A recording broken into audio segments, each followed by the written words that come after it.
तो अगर अष्टांग हृदय के इस सूत्र को आप माने और समझें, अष्टांग हृदय कहता है कि जिस भोजन को सूर्य का प्रकाश ने स्पर्श नहीं किया हो और पवन ना मिला हो, उसको कभी मत खाइए, वो जहर है। दूसरी हमसे क्या गलती हो रही है, हमने अपने घर का नाश्ता ऐसा बनाया जो यूरोप और अमेरिका में मजबूरी में खाया जाता। मैंने कहा ना, पाव रोटी, डबल रोटी, बिस्किट, अब हमने घर में शौक से लाना शुरू किया। ज्यादातर घरों में ब्रेड पकौड़े नाश्ते में मैं देखता हूं, या ब्रेड का कोई ना कोई प्रिपरेशन नाश्ते में मिलता है। पूछो, कहते हैं बहुत इजी है।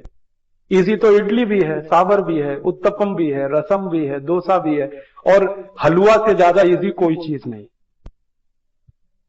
सबसे सुरक्षित, सबसे पौष्टिक हलवा के बारे में आप जानते हैं? मेरे पास कोई ऐसा पेशेंट आ जाए जो ऑपरेशन करा के आया हो अभी घंटे भर पहले, मैं उसको कह सकता हूं कि घी का हलवा खा लो, इतना सुरक्षित है। उस पेशेंट को रोटी नहीं खिलाई जा सकती, दाल नहीं खिलाई जा सकती, चावल नहीं खिलाया जा सकता, कम से कम 15 दिन। लेकिन मैं उसको यह जरूर कह देता हूं कि ऑपरेशन खत्म होते ही, जैसे ही होश आए, हलवा बना के खिला देना देशी गाय के घी का, क्योंकि वो हीलिंग में बहुत मदद करता है। तो हलवा से ज्यादा तो कोई भी हमारे पास डिश नहीं है जो 5 मिनट में बन सके। लेकिन वो हलवा गायब हो रहा है धीरे धीरे। पाव रोटी आ गई, डबल रोटी आ गई, बिस्किट आ गया, घर में नूडल्स आ गए, और सवेरे के नाश्ते में ये जरूर है। और आयुर्वेद कहता है कि सवेरे का नाश्ता ही सबसे ज्यादा मजबूत होना चाहिए, उसी में भरपेट हम पाव रोटी, डबल रोटी खिला रहे हैं। कभी कभी बच्चों का बहाना बना देते हैं कि खाते नहीं वो, आपने खिलाने की आदत नहीं डाली तो वो खाएंगे क्यों?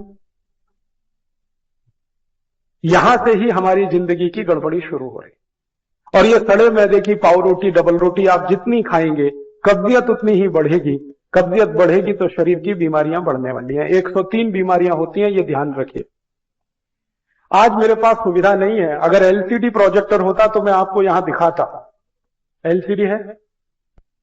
एलसीडी प्रोजेक्टर हो तो मैं आपको दिखाता कि जब आप ये खाते हैं ना, मैंने इस पे बहुत सुंदर स्लाइड्स बनाई हुई कि जैसे ही पाव रोटी खाते हैं तो अंदर क्या होता है पेट में जाने, डबल रोटी खाने के बाद क्या होता है, बिस्किट खाने के बाद क्या होता है, चाउमीन और नूडल्स खाने के बाद पेट में क्या होता है, कैसे कैसे वो कहां कहां चिपकता है, कितने एरिया को वो कवर करता है, और फिर कैसे आपको कॉन्स्टिपेशन बनाता है।